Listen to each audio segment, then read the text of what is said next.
May kumakalat na kwento tungkol sa isang nilalang na hindi tao, pero hindi rin lubusang halimaw. Tinatawag nila siyang taong sampung mata. Nagsimula ang lahat nang may bagong lumipas sa lumang bahay na bato sa dulo ng baryo. Walang nakakaalam kung saan siya nanggaling. Hindi siya lumalabas sa araw. Tuwing gabi lang siya nakikitang naglalakad sa kalsadang lupa. Nakayuko, parang may itinatago sa muka. Si Mang Pilo, ang bantay ng baryo, ang unang nakapansin na kakaiba ang lalaki. Parang ang dami niyang mata, sabi niya. Minsan nakita niya itong tumingin sa ilalim ng ilaw ng poste. Akala ng lahat guni-guni lang iyon, pero isang gabi nawala ang dalawang bata sa baryo. Naganap ang mga tao buong magdamag sa gilid ng kagubatan. May nakita silang bakas ng paa at kakaibang marka, parang maraming bilog na nakabaon sa lupa. Kinabukasan, may isang babae ang nagpunta sa bahay na bato. Nawawala kasi ang anak niya. Pagbukas ng pinto, madilim sa loob, amoy lupa at parang nabubulok na dahon. "Hello? May tao ba dito?" Nanginginig niyang tanong. May narinig siyang bulong, "Hinahanap mo ba sila?" Paglingon niya, tumayo sa harap niya ang lalaki. Unti-unti itong nag-angat ng ulo at doon niya nakita, hindi dalawa ang mata nito, hindi rin apat, 10. Dalawa sa normal na pwesto, 3 sa noo, 2 sa magkabilang pisngi, at 3 sa baba ng mata, gumagalaw, kumukurap, parang may sariling buhay. Napatras ang babae, pero ngumiti ang lalaki. "Hindi ako bulag sa kasinungalingan, sa kasamaan, sa takot." Biglang nagdilim ang paligid. Kinabukasan, natagpuan ng babae sa gilid ng gubat. Buhay pero tulala. Paulit-ulit lang siyang nagsasalita. Lahat. Nakikita niya lahat. Mula noon, sunod-sunod ang nawalang tao, lalo na ang mga may tinatagong kasalanan. Magnanakaw, manluloko, at maging isang lalaking pumanaw noon pero hindi na nahuli. Unti-unting naintindihan ng baryo ang sikreto. Hindi basta halimaw ang taong 10 mata. Para siyang tagapagbantay, tagamasid ng dilim sa puso ng tao. Pero isang gabi, may dumating na grupo ng armadong kalalakihan. Gusto nilang hulihin ang nilalang. Gusto nilang patunayan na isa lang itong may sakit na tao. Pumasok sila sa bahay na bato. Sumigaw ang isa, "Boss, may mga bata pa sa pader." Biglang nagsara ang pinto, namatay ang ilaw, at sa dilim, sabay-sabay bumukas ang 10 matang kumikislap sa pula.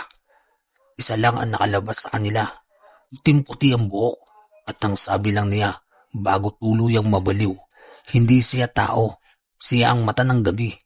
Hanggang ngayon, may nagsasabi na kapag naglakad ka sa baryong iyon ng hating gabi at pakiramdaman mo may nakatingin sa'yo mula sa dilim, huwag kang lilingon, baka makita mo ang taong 10 mata. Matapos ang insidente sa bahay na bato, natakot ang buong baryo. Wala nang lumalabas paggabi. Maaga na nagsasara ang mga tindahan. Kahit ang mga aso, hindi na tumatahol kapag sumasapit ang 12:00 ng hating gabi. Pero may isang tao na hindi naniniwala sa kwento. Si George, isang lalaking bagong dating mula sa Maynila. Hindi siya naniniwala sa aswang, multo o kahit anong kababalagan. Para sa kanya, lahat ay may paliwanag. Narinig niya ang kwento ng taong 10 mata habang umiinom sa tindahan ni Aling Rosa. Gawa-gawa lang yan ng matatanda para matakot ang mga bata. Sabi niya habang tumatawa. Tahimik lang ang mga matatanda. Pagkatapos ay nagsalita si Mang Pilo. "Kung ganoon, pumunta ka sa bahay na bato mamayang gabi." Ngumiti si George. "Sige, patutunayan ko sa inyo na walang multo." Pagsapit ng 12:00 ng gabi, mag-isa siyang naglakad papunta sa bahay na bato. Tahimik ang paligid. Walang hangin, walang kuliglig. Parang patay ang buong baryo. Pagdating niya sa bahay, bukas ang pinto. "Hello?" Sigaw niya. Walang sumasagot. Pumasok siya. Sa loob, mas malamig pa sa labas. May narinig siyang parang paghinga. Hindi isa, kundi marami. Biglang may bumubulong sa likod niya. Ang dami mong hindi alam, George. Napalingon siya. Walang tao, pero sa pader may mga hugis bilog. Parang mga matang nakaukit sa bato. Unti-unti gumagalaw ang mga ito at isa-isang nagbubukas. Napaatras si George hanggang sa may tumayo na mula sa dilim. Ang taong 10 mata. Mas malinaw niya itong nakita ngayon. Hindi pala puro mata lang ang kakaiba dito. Ang balat nito ay parang may gulit-guhit na parang ugat ng puno. Ang katawan niya ay parang kalahating tao. Kalahating kung anong sinaunang nilalang. Bakit? Ako? Nanginginig na tanong ni George. Sumagot ang nilalang. Dahil may nakita kong mas malalim sa loob mo. Biglang nagplas sa isip ni George ang mga alaala niya. Mga panlalamang sa trabaho. Mga kakaibang traidor. Isang aksidente sa kalsada na tinakbuhan niya. Sumigaw siya. Hindi ko sinadya. Lumapit ang nilalang. Lahat ng 10 mata nito nakatutok sa kanya. Hindi ako humahatol. Nakikita ko lang ang katotohanan. Biglang nawalan ng malay si George. Kinabukasan, natagpuan si George sa labas ng bahay ng bato. Buhay pa, pero may marka sa noo niya. Isang maliit na hugis, parang mata. Simula noon, nagbago si George. Hindi na siya nagsisinungaling. Tumutulong na siya sa baryo.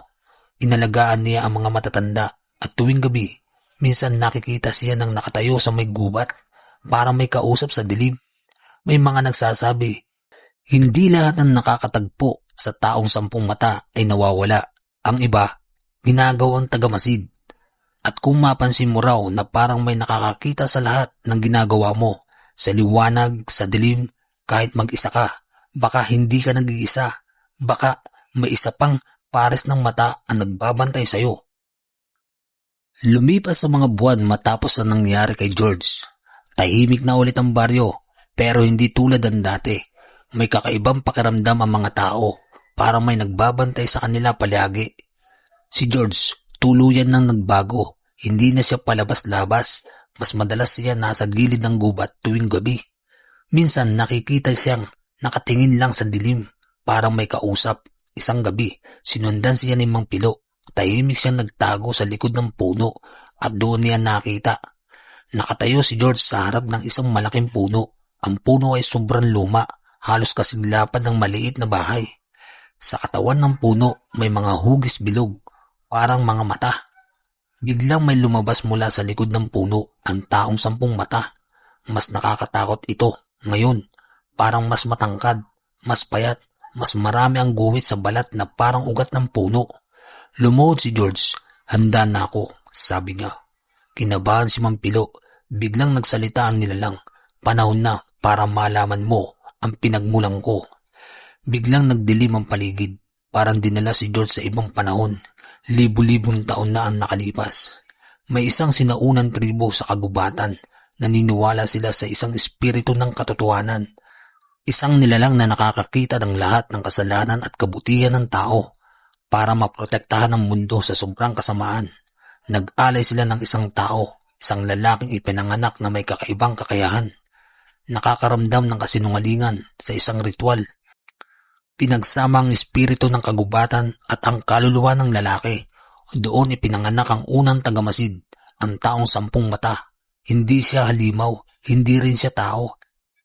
Isa siyang balanse, tagakita ng kasalanan, tagabantay ng katotohanan. Pero habang lumilipas ang panahon, humihina ang kapangyarihan niya. Kailangan niya ng kapalit, isang taong may kasalanan pero marunong magsisi. Bumalik sa kasalukuyan ng paligid. Tumingin ang taong 10 mata kay George. Hindi kita kukunin. Ikaw ang magiging tulay. Biglang lumiwanag ang marka sa noo ni George.